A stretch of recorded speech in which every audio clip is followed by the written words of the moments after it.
తొలేకాదశి అంటే తొలి పండుగ.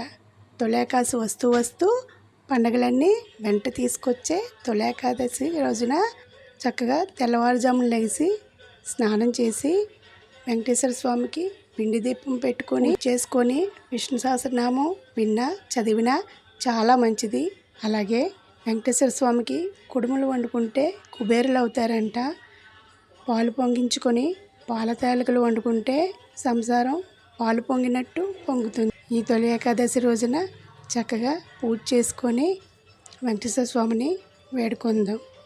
అందరం విష్ణు సహస్రనామం పఠిద్దాం. శాంతాకారం భుజగశయనం పద్మనాభం సురేశం విశ్వాకారం గగన సదృశం మేఘవర్ణం శుభాంగం లక్ష్మీకాంతం కమలనయనం యోగి హృదయానగమ్యం వందే విష్ణుం భవభయహరం సర్వలోకైకనాథం.